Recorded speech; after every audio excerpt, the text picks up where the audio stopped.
Our destination today is Lugo. It's 30.2 kilometers to the west. We estimate that it will take around 10 hours to reach the city's ancient walls.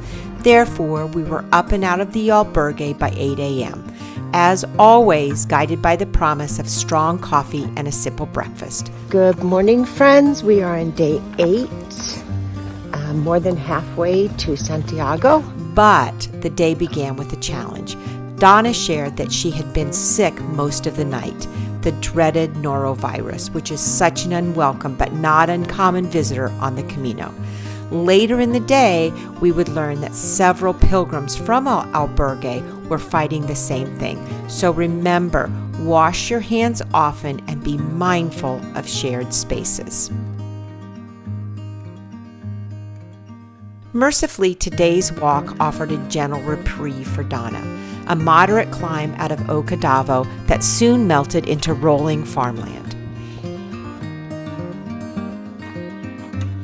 What? Oh, the first that we've seen. Hello, señor y señorita Puerco. Oh, I like that ring. You look like a lot of teenagers. You do.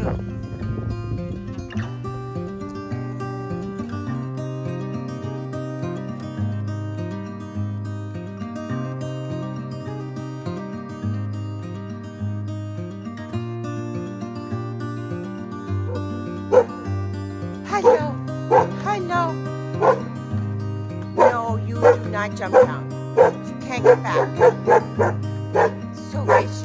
In Villabade, we paused at the Cathedral of Castoverde. It's an exquisite 14th century church, quiet and locked, as so many of the rural churches are today. But its present, I think, is a testament to the craftsmanship of an age when faith in human hands could raise structures that I think still defy modern expectations. We reached the outskirts of Lugo at 6:30.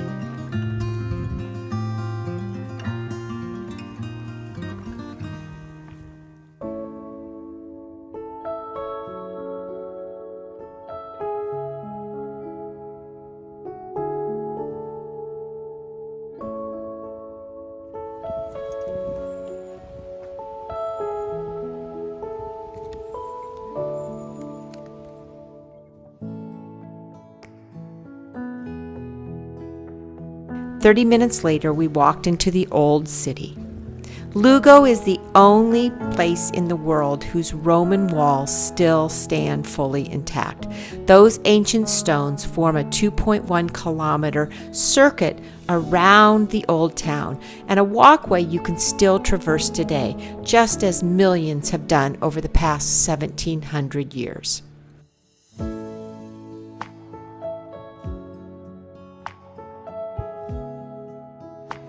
Within its ancient walls, the city offers a remarkable blend of character and charm. Cobbled streets, warm cafes spilling light onto the sidewalks, and the soft hum of an evening tapas culture that feels both timeless and vibrantly alive.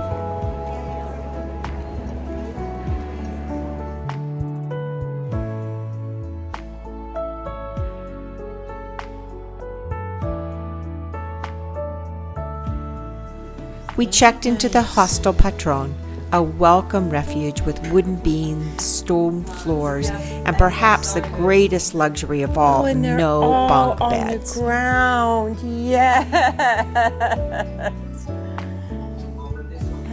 Donna had rallied by now, showing the kind of quiet grit seasoned pilgrims come to admire in one another.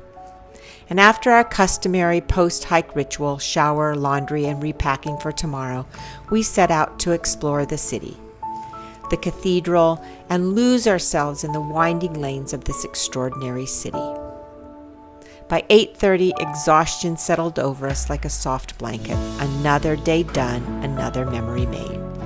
As I drifted off to sleep, I was reminded of something Haruki Murakami said. He said, pain is inevitable, but suffering is optional.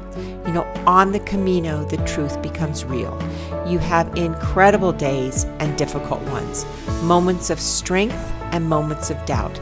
But each step, whether joyful or challenging, becomes a part of the story you carry home. So friends, if you feel yourself facing setbacks on your own journey, don't let them define you. Stay steady, stay curious, and above all, keep walking. Buen camino.